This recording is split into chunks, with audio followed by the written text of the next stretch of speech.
મુખ્યમંત્રી ભૂપેન્દ્ર પટેલના અધ્યક્ષ સ્થાને મળી કેબિનેટની બેઠક। ઐતિહાસિક જીત માટે નાગરિકોનો આભાર માનતો અભિનંદન પ્રસ્તાવ પસાર। પ્રવક્તા મંત્રી જીતુ વાઘાણીએ કહ્યું, જનતાનો વિકાસની રાજનીતિ ઉપર અવિરત ભરોસો, તો કેબિનેટમાં મહત્વના નિર્ણયો ઉપર મહોર।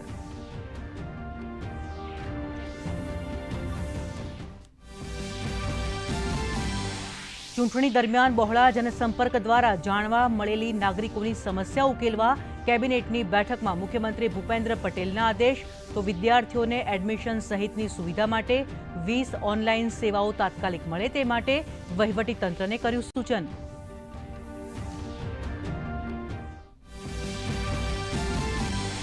સુરતમાં ગુજરાત સ્થાપના દિવસ અંતર્ગત દક્ષિણ ગુજરાત રિજનલ કોન્ફરન્સની કરાઈ સર્વગ્રાહી સમીક્ષા। કોન્ફરન્સમાં મધ્ય અને દક્ષિણ ગુજરાતના 16 જિલ્લા આવરી લેવાશે। વૈશ્વિક ભાગીદારી સાથે રોકાણની નવી તકો ઊભી કરવા માટે મુકાયો ભાર।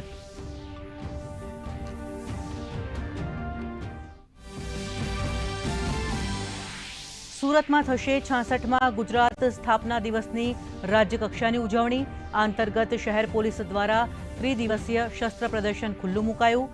આગામી 1 અને 2 મેના રોજ ઉદ્યોગ અને વિકાસના મહાસંગમ અંતર્ગત વાયબ્રન્ટ ગુજરાત રિજનલ સમિટ અને મેંગો ફેસ્ટિવલ।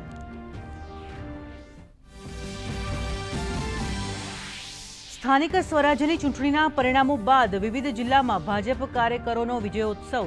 કમલમ ખાતે ભાજપની બેઠક પૂર્ણ। મુખ્યમંત્રી, નાયબ મુખ્યમંત્રી, પ્રદેશ અધ્યક્ષ અને મહામંત્રીઓ ઉપસ્થિત।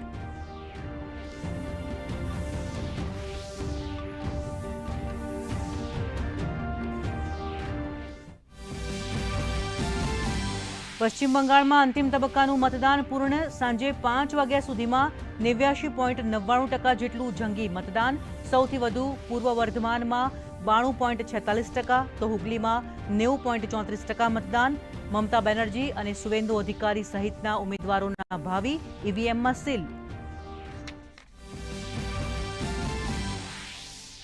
પ્રધાનમંત્રી નરેન્દ્ર મોદીએ ઉત્તર પ્રદેશના હરદોઈમાં 594 કિલોમીટર લાંબા ગંગા એક્સપ્રેસ વેનું કર્યું ઉદ્ઘાટન। કહ્યું, એક્સપ્રેસ વે યુપીના વિકાસની લાઇફલાઇન અને માતા ગંગાનું વરદાન। તો પશ્ચિમ બંગાળમાં જંગી મતદાન માટે મતદાતાઓનો માન્યો આભાર। સાબરકાંઠાના જશવંતગઢ પાટિયા નજીક મિની બસ અને કાર વચ્ચે ગમખ્વાર અકસ્માતમાં 6ના મોત, 8 લોકો ઇજાગ્રસ્ત। મોટાભાગના મૃતકો સરડોઈના રહેવાસી। ગેરકાયદે કટ ક્રોસ કરતા અકસ્માત સર્જાયો હોવાની આશંકા। પોલીસે ગેરકાયદે કટને બેરિકેડ લગાવી કરાવ્યો બંધ।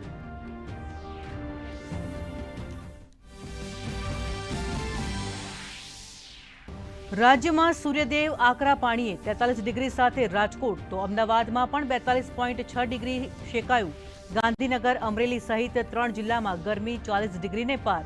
આગામી દિવસોમાં ગરમીથી આંશિક રાહત મળવાની હવામાન વિભાગની આગાહી।